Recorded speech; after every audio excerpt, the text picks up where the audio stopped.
voor join. Yes, Niko Sschermers nem. Hij is dan Nederland neri taga furuchan Despanner. Mer Despanner toene arden meek tarakan Yes, ais himnadrel antchaltari. Hima menk mariotum enk bites shootov menk ketera pochfink kamar. Meer arakeluchune hayestanum goratsnel entlijnel jef amrapendel. Hij Nederlander kan jerkochem haraberuchunere. Menk irakan natsnum enk ais arakeluchune. Tarber tsragreri jef nachagitseri. Ochnuchambe Jerevanum jef marzerum. Menk ashgatum enk, jerek himnakan volotnarum. Kjugat tentesuchun, mardu himnarar irafunkner, jef inspes najef orenki gerakayuchun. Aiskane hayeren, zer tulte fuchambe kushurunakem angleren. So thank you very much for inviting me for this opportunity to talk a little bit about the Netherlands in Armenia. And I think it's important to mention, to start, that my government decided in 2018 to open an embassy in Yerevan because of the Velvet Revolution. Many things happened in Armenia in those days. And my government had the impression this is something we need to support. And I'll come back to that later. In 2019, this was formalized. In 2020, I was appointed and, I tried to travel to Armenia in June 2020, but due to COVID, everything became more complicated. I arrived here in August 2020 in the middle of the night with 3 suitcases. I didn't have a staff, car, office, just an apartment, and that is where I started my operations here in Yerevan. At that time, of course, we also got the war. I went to the president to present my credentials to the president 4 days before the war started. And that put everything, of course, in a different perspective. My job was to open an embassy, but in practice I had to start reporting about what was going on in Armenia. And to a certain extent, I'm very glad I was here in those days. As an ambassador, you're neutral to whatever happens in a country you observe. But due to the fact that I was here, I could report the Armenian perspective to my country, where we have already embassies in other countries in the region, so that in any case helped my government to define its position on the conflict that was going on. Then after the war, many things happened in Armenia, and I want to say a couple of words on that. There were many demonstrations, there were many, there was quite a lot of political turmoil. But I was approached by my colleagues in The Hague as well with a question, especially around the time that I think it was the chief of the defense forces made a comment on the prime minister. I was asked by my colleagues in The Hague, is this country collapsing? And my answer to that was, no, this is democracy functioning. Democracy at work, as we also know it in the Netherlands, as we know it in France, as we know it in the US. This is what happens in democracies. People ventilate their opinions, sometimes in demonstrations, and of course these demonstrations should never become violent. But this is all part of democracy, and that is exactly what we should support. That is why the Netherlands is here, and that is why the Netherlands will stay here. On top of that, after all the political turmoil, you had elections, and that is remarkable. You had elections in June, and you had a new government functioning up and running in September. Then the Netherlands had elections in March 2021, and in November 2021, we still didn't have a government. So in that respect, I think also some countries in Europe have something to learn of Armenia. But having said that, I think it's important to realize that my government is here to support this kind of developments. We basically have our policy defined along two main pillars, or maybe three. The first pillar is, I call that a more political pillar.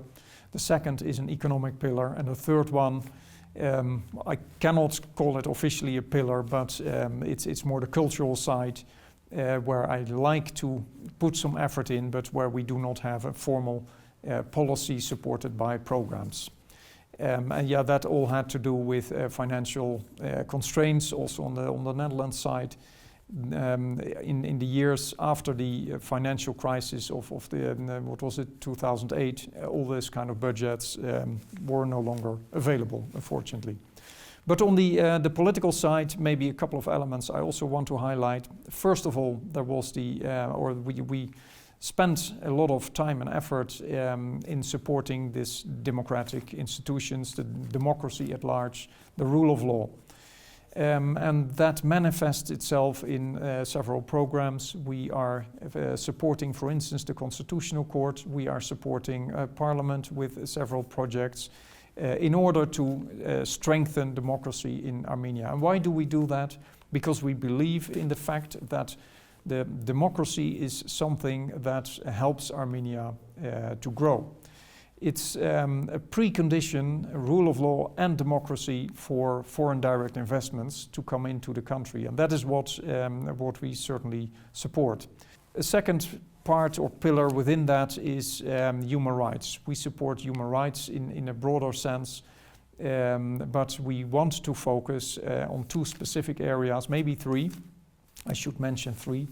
The first one is gender equality. That is something where we think that there's still a lot to be learned or to be improved in Armenia. A second one is not a surprise for the Netherlands. We support LGBTI people. And thirdly, independent media. That is why I mentioned also the third one. We think it's an important pillar, basically, of democracy, to have access to objective information. Then on the economic side, we focus a lot on in particular, agriculture. Agriculture is something that is very close to the Netherlands. We're the second exporter of agricultural goods in the world. And therefore, it makes sense that we look basically to every country as an opportunity. And Armenia is no different. Armenia offers a lot in that regard. On the one hand, you have access to markets which are more difficult to approach from the Dutch side, being the Eurasia Economic Union, but also Iran. And you have, a very interesting climate. Lots of fertile soil, lots of sunshine. And on top of that, you have water that is perhaps not always distributed to the right places, but you have, in any case, an abundance of water. And that is something that we from the Netherlands like to help you in develop so that it can be used for agricultural purposes. On that basis, we seek cooperation in many areas. Of course, it's business to business, it's people to people, and it's government to government. We also look into other sectors. I would like to mention the IT sector as a specific one. We're doing some studies at the moment to see how we can connect the IT sector of Armenia to the IT sector of the Netherlands. Because we think that, again, Armenia has a lot to offer. Where people in the Netherlands tend to choose for the social sciences, we have the impression that people students in Armenia are more focused on, or in any case, relatively more focused on studies like mathematics and physics. And that is something, we need that capacity in the Netherlands, in Europe, I think. So that is an area where we think that further cooperation should be possible. I mentioned culture. There is not much to say in terms of active participation or activities on our side, but wherever there are opportunities, I'd like to embark on them. And I've discovered a couple of very interesting highlights in that regard. And I would like to mention a couple to you and your audience, because I think they're worthwhile to know. First of all, Armenia became Christian in the year 301, the first Christian country in the world. In 347, we had a bishop in the Netherlands, in the southern city of Maastricht, who basically is the first bishop in the Netherlands, and from there Christianity spread over the Netherlands. And this bishop, Sint Servaas was his name, came from Armenia. So in 347 we had already contacts with your country, and that is something I definitely want to highlight. A second highlight is perhaps the first Armenian printed Bible. That is probably an obvious fact, known to many Armenians, was printed in Amsterdam. But what I discovered today was also something interesting. I was invited to the Charens House Museum, and I got a tour there by the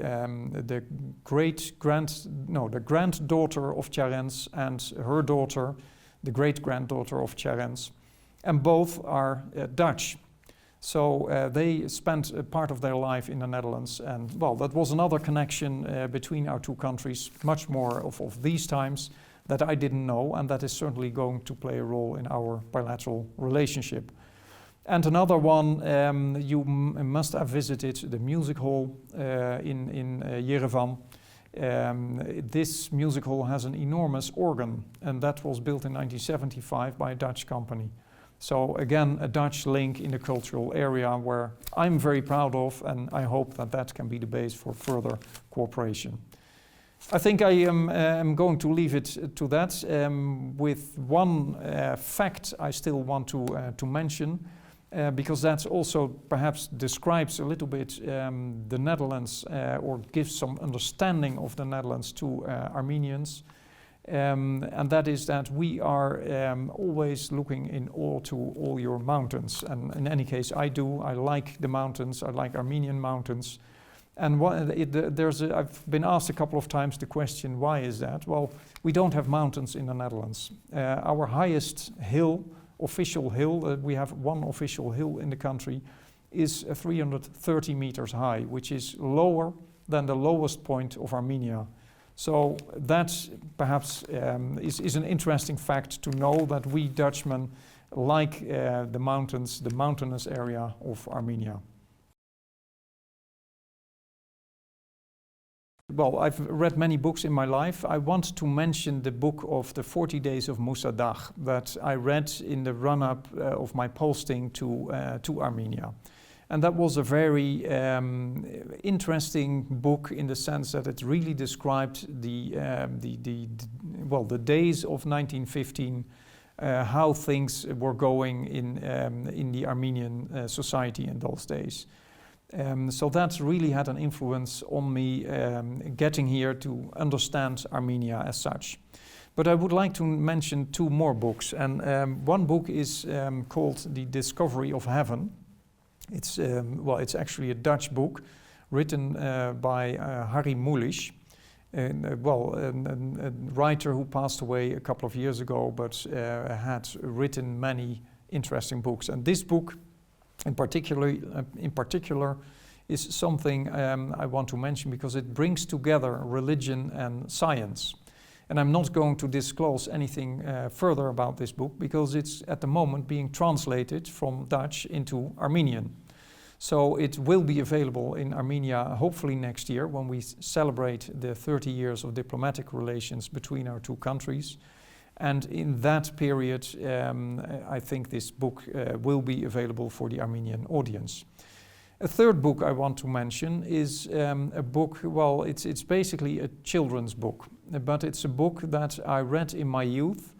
It was recommended to me by my uncle, who read it to me and some of my cousins when we were on holidays. And it made quite an impression on me. This book is called The Letter to the King. It's also a Netflix series, but I would not recommend to watch that. It's really not doing justice to the book. But again, this book is translated into Armenian. It's available in Armenia already. We have a number of copies in the embassy, and I always give them away to families with children, because I really think this is something children should have access to. It's in the Netherlands the best children's book ever. It really got that prize, the best children's book that ever has been written. By a lady who's still alive, but yeah, she doesn't do interviews anymore. She is over 90, I think. But that really made an impression as well. It's about a boy who travels through all kinds of adventures, and it's not to acquire a certain status in life, but to make the journey through life that really develops him. And that's, yeah, it's really a fantastic book.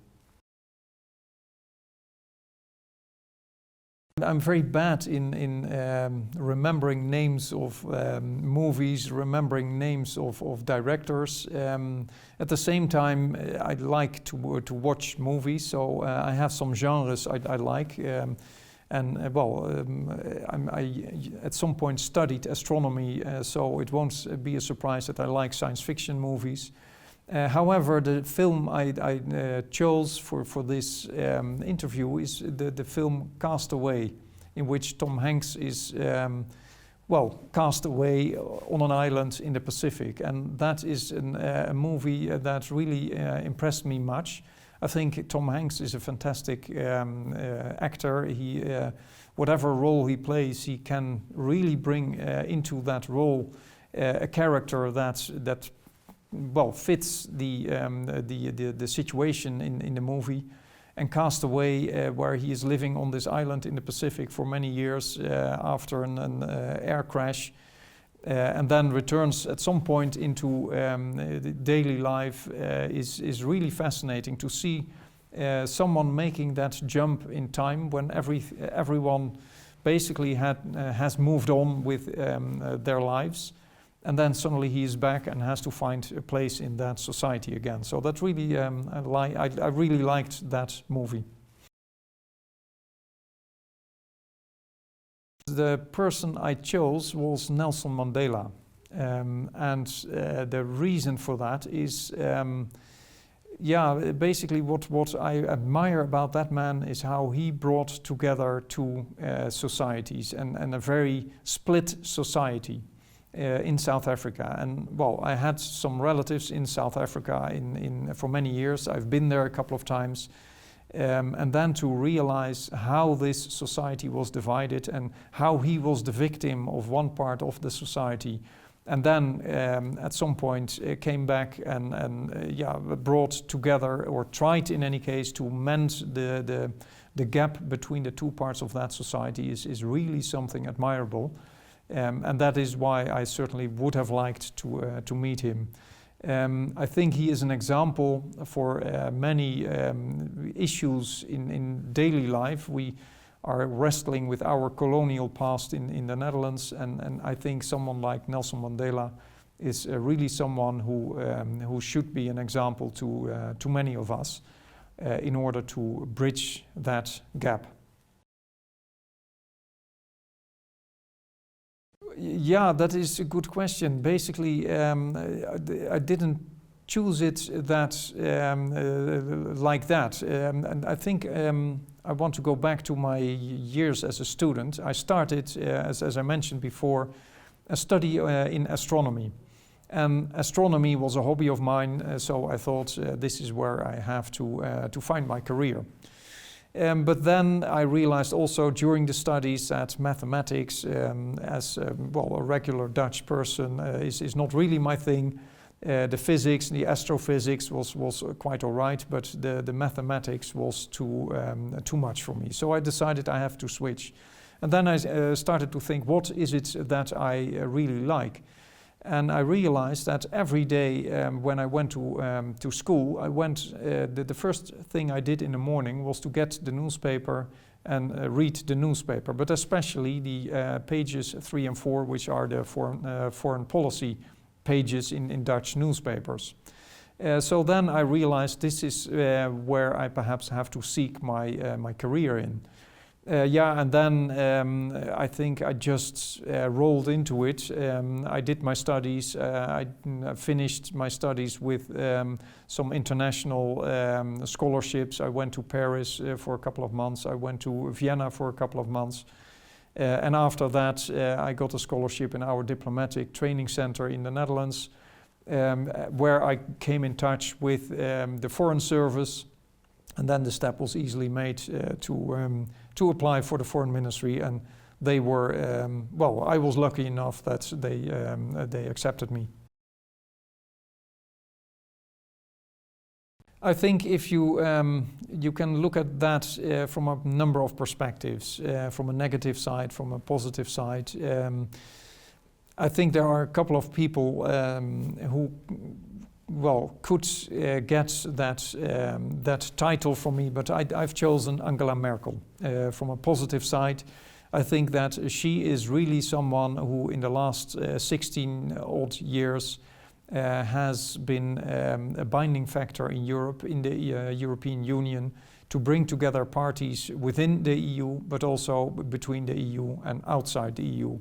And that is, I think she brings the stature, the humbleness, the political insight, and yeah, also some drive to bring together parties, to bridge gaps and to find solutions where they are not always very easy to find, and where many parties, many people would probably have chosen an easier path of yeah, more conflict and instead of compromise. So in that regard, Angela Merkel.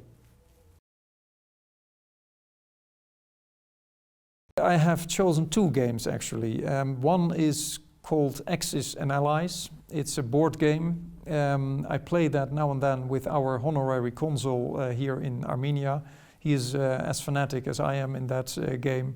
It's about the Second World War, where you not only roll the dice, so to say, but you also have to think about strategies, you have to think about economy, you have to buy equipment and different equipment, logistical routes, etc. So it's really a strategic board game that really can consume my attention.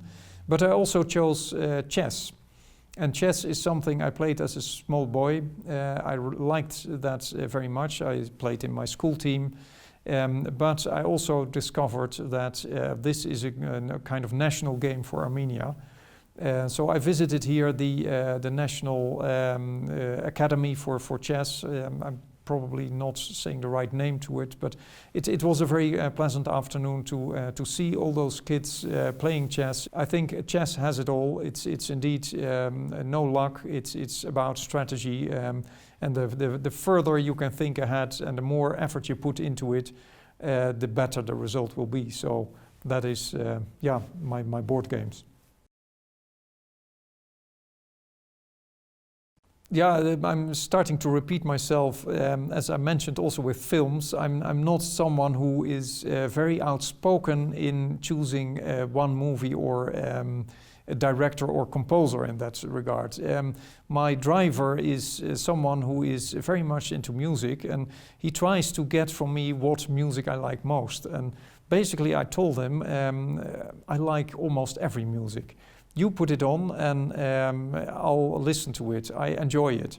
But I've chosen one particular composer, and that is Ravel with the Bolero, which I went to a concert at some point. That wasn't in Armenia. I've visited here many concerts already, but this one was in the Netherlands, where the Bolero was played by the orchestra, and it was so impressive to see one of the youngest musicians to start the rhythm. And during the entire concert he had to keep the same rhythm while all the other instruments were fading in and fading out, and then at the end he was still the only one playing until he was allowed to stop, and that really made an impression. So I like Ravel and Bolero. To be honest, I've been posted in many parts of the world, so I've seen quite some I've gone through quite some cultural shocks, and they often tell more about the person arriving in a country than about the country itself. And I think my biggest shock here was, and perhaps still is, the way Armenians walk over in traffic. There is no line in it. And in the Netherlands, we are used to walk on the right side of the road. We can make speed, you can pass people. And in Armenia, you use the entire sidewalk. If you're with 4 people, you walk 4 in a row, and only in the last minute you turn aside to let someone pass. And that was an interesting experience, and still is.